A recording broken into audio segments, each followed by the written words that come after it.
Hello friends, कैसे आप सब। तो डियर, आज की क्लास में हम लोग हिंदी पैडालॉजी का डिस्कस करेंगे क्वेश्चन, जो कि 15 मार्क्स का हमारे सीटेट में आता है। तो चलिए, ये सीटेट का प्रीवियस ईयर क्वेश्चन है, समझते हैं कि कैसा हमारा क्वेश्चन बनता है इस पैडालॉजी से। पहला क्वेश्चन है आपका, साधारण तौर पर शिक्षक ये समझते हैं कि बच्चों को लिखना तब सीखना चाहिए जब उन्हें वर्णों की पहचान हो जाए। ये विचार पूरी तरह से अवैज्ञानिक है, सही एवं स्वीकार है, वैज्ञानिक है, बाल स्वभाव के अनुकूल है। तो देखिए, हमारा करेक्ट आंसर क्या होना चाहिए। तो हमारा करेक्ट आंसर क्या होना चाहिए, बाल स्वभाव के अनुकूल होना चाहिए। ठीक है, बाल स्वभाव के अनुकूल है, आंसर ए, आंसर 4 हो जाएगा। नेक्स्ट है, प्राथमिक स्तर की कक्षा के संदर्भ में नीचे दी गई किसी स्थिति में वास्तव में लेखन हो रहा है, पाठ्य पुस्तक से पढ़कर याद करके लिख रहे हैं, श्यामपट्ट पे लिखे हुए को समझकर लिख रहे हैं, दो दो के समूह में चर्चा करने के बाद। नेक्स्ट है, दो दो के समूह में चर्चा करने के बाद विद्यार्थी अपनी अपनी पुस्तिका में लिख रहे हैं। और लास्ट है, पाठ्य पुस्तक से देखकर बोल बोल के लिख रहे हैं। क्वेश्चन क्या बोल रहा है, किस स्थिति में वास्तव में लेखन हो रहा है। अगर पाठ्य पुस्तक से देखकर बोल बोल के लिख रहे हैं, ठीक है। अब देख कर लिख रहे हैं या याद कर लिख रहे हैं, ये दोनों नेगेटिव सेंटेंस है, ठीक है, इसको हटा दीजिए। या श्यामपट्ट पर लिखे हुए को समझकर लिख रहे हैं, ठीक है। और ये देखिए, और ये भी देखिए कि दो के समूह में चर्चा करने के बाद विद्यार्थी अपनी अपनी पुस्तिका में, पे यानी पहले एक दूसरे से बातें कर रहे हैं, चर्चा कर रहे हैं उस विषय पे, फिर लिख रहे हैं। तो क्या होगा कि हमारा आंसर बी हो जाएगा कि श्यामपट्ट पे जो भी लिखा हुआ है वो हर एक बच्चे जो है वो सोच समझ के अपने तरीके से लिख रहे हैं। तो आंसर सेकंड हो जाएगा। नेक्स्ट है, कक्षा 1 के बच्चे का गृह कार्य जांचते समय आप पाते हैं कि कुछ बच्चों के अक्षरों की बनावट टेढ़ी मेढ़ी है, तो आप क्या करेंगे, बताइए आपको क्या करना चाहिए। पहला ऑप्शन है, उन्हें सीधी रेखा में लिखकर दिखाएंगे, उन्हें स्वयं ही सुधार करने के लिए समय देंगे, उनकी लिखाई की निंदा करेंगे और उन्हें पुनः लिखकर लाने के लिए कहेंगे। देखिए, निंदा करना नेगेटिव सेंटेंस है, इसको हटा दीजिए पहले, ठीक है। और कभी कभी हम लोग कहते हैं ना कि 10 बार लिख के आओ या फिर से लिख के आओ, ठीक है। इस तरीके, ये भी एक तरह का नेगेटिव सेंटेंस है, हमें ऐसा नहीं बोलना है। या स्वयं सुधार करने, भाई स्वयं, अगर उसको स्वयं करना रहता तो वो वैसे क्यों लिखते हैं ना। तो ये भी नेगेटिव है। तो आप देखिए, उन्हें सीधी, तो देखिए हमारा आंसर क्या हो जाएगा कि भाई उन्हें हम सीधी रेखा में जो है लिख कर दिखाएंगे पहले, ठीक है।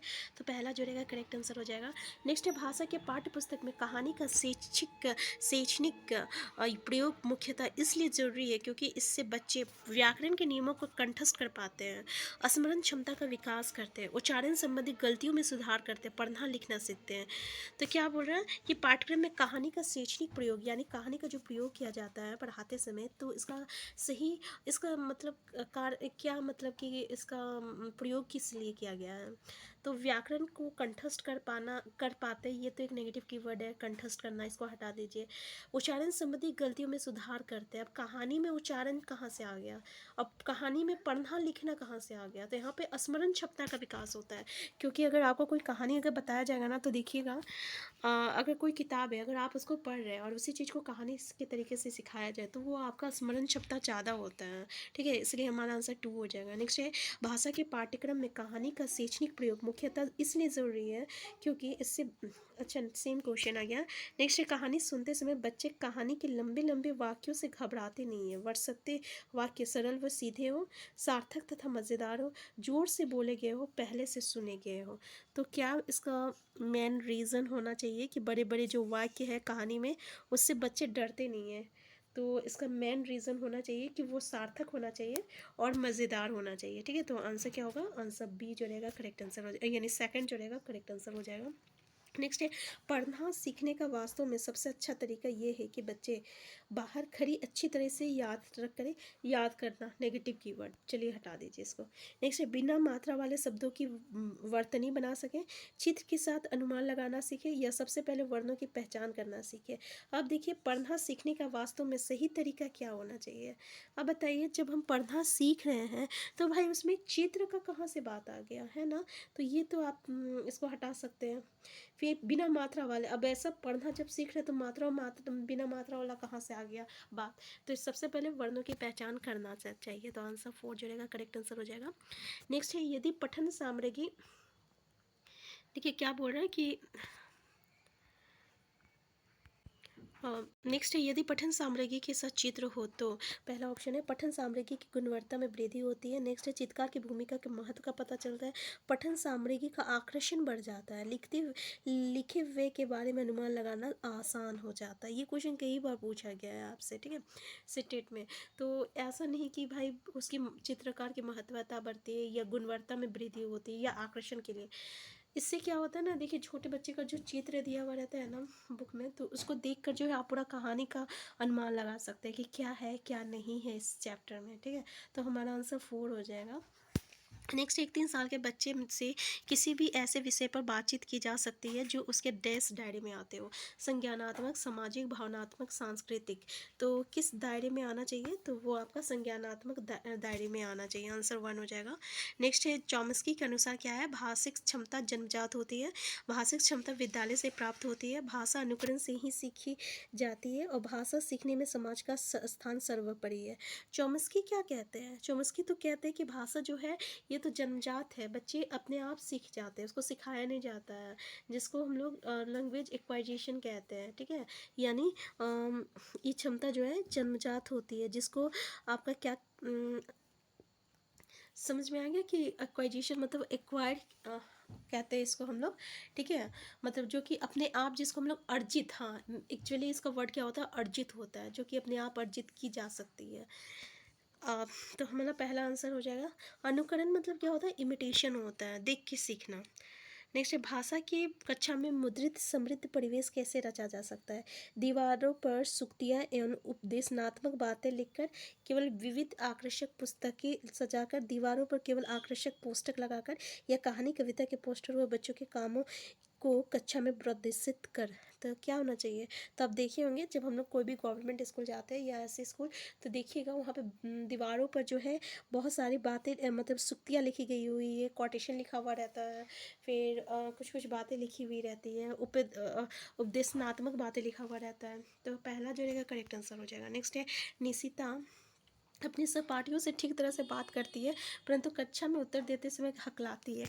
ये भी क्वेश्चन पूछा गया कई बार। तो पहला ऑप्शन है वो सभ्यता, बड़े समूह में अपनी बात कहने में दबाव महसूस करती है, ठीक है।